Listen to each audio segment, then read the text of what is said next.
खूप मोठं सेटअप आहे व्हॅन्टिग्राफ जनरेटरचं। आता याच्यामध्ये काय काय दिलंय आणि काय करायचं आहे ते पटकन बघूयात आपण। इकडे लक्ष द्या, आपण डायग्राम तर काढलेले सगळं याच्यावर लिहिलेलं आहे। आता या ठिकाणी सगळ्यात पहिली गोष्ट, याला जी व्होल्टेज सप्लाय लागतं ना हे 50,000 व्होल्ट लागतं। किती लागतं?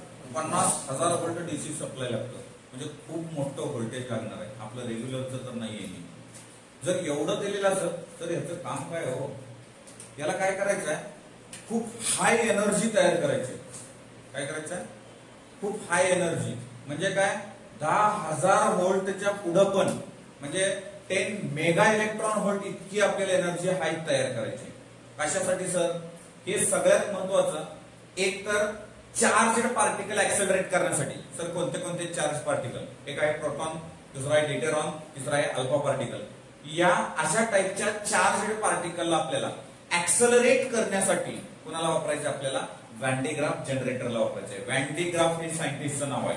ओके, जनरेटर म्हणजे एक कुठंतरी आपल्याला, मग सर कशासाठी हे लागतं? कशासाठी? एक न्यूक्लिअर फिजिक्सच्या स्टडीसाठी लागतं। दुसरं याच्यामध्ये मी दिलेलं आहे to produce the radioactive isotope. त्याच्यानंतर स्टडी द न्यूक्लिअर स्ट्रक्चर, आता सांगितलं होतं न्यूक्लिअर रिएक्शन साठी वेगवेगळ्या टाइपच्या ह्या स्टडीसाठी आपल्याला काय लागतं? आपल्याला हे व्हॅन्टिग्राफ जनरेटर आपल्याला वापरायचं आहे। आपल्याला कोणतं प्रिन्सिपल? कोरोना डिस्चार्ज हा प्रिन्सिपल सुद्धा आपण या ठिकाणी यूज करतोय। कुठं? आपल्याला व्हॅन्टिग्राफ जनरेटर प्रोड्यूस, आता याच्यात हाय एनर्जी तयार होण्यासाठी। चलो याच्यामध्ये काय काय दिले बघूया। हे बघा, हे जे साइडनं दिलेलं ना ते यस काय आहे आपल्याकडं? Steel vessel filled with the nitrogen. Okay, P काय? DC power supply. कुठं आहे? तेव्हा इथे या ब्रशला जोडलंय, इथं डीसी पॉवर सप्लाय दिलाय। दुसरा हे एस ला जोडलेला आहे। तिसरं हे एम चे आहे, हे एम काय आहे? अर्थ मेटल प्लेट आहे। हे अर्थिंग दिलेलं आहे खाली। ओके, अर्थ मेटल प्लेट म्हणजे एक्स्ट्रा जे बाहेरच्या दिशेला एखादा जर व्होल्टेज आला किंवा करंट आला तर तो काय करतो? अर्थिंग करतो, त्याला अर्थ दिलेला आहे। सो त्याच्यानंतर परत काय दिलेलं आहे बघा आपल्याला? आय आहे, आयॉन सोर्स दिलाय, ते डिस्चार्ज ट्यूब मध्ये आपण दाखवलेलं आहे। ई काय? इव्हॅक्युएटेड ऍक्सेलरेटिंग ट्यूब आहे। हे जे आहे ते काय? इव्हॅक्युएटेड ऍक्सेलरेटिंग ट्यूब म्हणजे याच्यातून आपल्याला हाय एनर्जीनं जे काय प्रोटॉन आहे ते आपल्याला काय करायचं आहे? पाठवायचं आहे, डिस्चार्ज करायचं आहे। त्याच्यानंतर डी काय? डोम शेप्ड होलो कंडक्टर। हे बघा, हे डोम शेप्ड, त्याच्यावर काय आहे? याच्यावर आपल्याला जे प्रोटॉन्स आहेत हे स्टोअर करायचे। चार्ज पार्टिकल आपल्याला काय करायचं आहे? स्टोअर्ड करायचं काम करायचं आहे। पण त्याच्यानंतर आपल्याला बघा या ठिकाणी काय दिलेलं आहे? सी जे दिले ते कलेक्टर, ए जे दिले ते स्प्रे ब्रश। ए कशासाठी? आपल्याला तिथले प्रोटॉन काय करायचे? Proton, deuteron, alpha particle spray करायचं आहे। आणि हे इथं सी काय करतं? ते स्प्रे केलेलं तिथं आल्यानंतर काय करतं? कलेक्ट करतं। त्याच्यानंतर पी, P1 काय आहे? पुली आहे। P1 आणि P2 काय? पुली आहे। पुली हे बरोबर सेंटरला मध्यावरती लावलेलं आहे डोमच्या। इकडं खाली P1 लावलेला आहे। हे सर फिरवायचं कसं? याच्या पाठीमागे एक मोटर आहे, काढू नका ती पाठीमागे आहे म्हणून सांगा। ओके, याच्या पाठीमागे एक मोटर आहे, दिसत नाही। हे कुठे ठेवलंय सर? हे इन्सुलेटेड कॉलमवर ठेवलेलं आहे। कुठे ठेवलंय? इन्सुलेटेड। इन्सुलेटर म्हणजे लक्षात येतो तुम्हाला? इन्सुलेटर कॉलमवर ठेवलेला आहे आणि इथं बरोबर टार्गेट ठेवलेलं आहे ज्याच्यावर याला नेऊन आदळायचं आहे, ते इथं डिस्चार्ज ट्यूब आपण ओपन ठेवलेली आहे। हे एवढं तुम्हाला इथपर्यंत, हे मी जे काय सांगितलं हे काय सांगितलं तुम्हाला? कन्स्ट्रक्शन सांगितलं। म्हणजे सगळं बरोबर असं प्रॉपर आपण अरेंज केलेलं आहे। याच्यामध्ये काय काय दाखवलं नाही? याच्यामध्ये ही मोटर फिरणार आहे ती दाखवलं नाही आपल्याला, आणि इन्सुलेटेड प्लेट जे ठेवलेत जिथं कुठं ते कॉलम आपण या ठिकाणी दाखवलेलं नाहीये। आता एक्झॅक्ट वर्किंग कसं होतं ते बघूया। सगळ्यात महत्वाचं, कशासाठी वापरायचं रे याला? याला कशासाठी वापरायचं? To accelerate charge particle. कसं? व्हेरी हाय एनर्जीनं। किती व्होल्टेज लागतं? खूप हाय व्होल्टेज लागतं। किती व्होल्टेज लागतं? खूप हाय व्होल्टेज म्हणजे किती लागतं? 50,000 व्होल्ट लागतं। कसलं सप्लाय आहे? DC supply. डीसी म्हणजे डायरेक्ट करंट सप्लाय आहे आपल्याला। क्लिअर आहे? हा, कशासाठी वापरायचं? एखाद्या पार्टिकलला आपल्याला तोडा फोडायचं, पण त्याच्यासाठी सुद्धा आपण वापरायचं याला। म्हणजे याला नेऊन काहीतरी काय करायचंय? बंबार्ड करायचंय। सर हे असंच ऍक्सेलरेटिंगचं आपण कुठं शिकलो होतं? Magnetic effect of electric current मध्ये पण शिकलो होतो आपण, सायक्लोट्रॉनचं कन्सेप्ट शिकलो होतो। असाच पद्धतीने इथं आहे का? आता इथं बघूयात आपण काय होतं।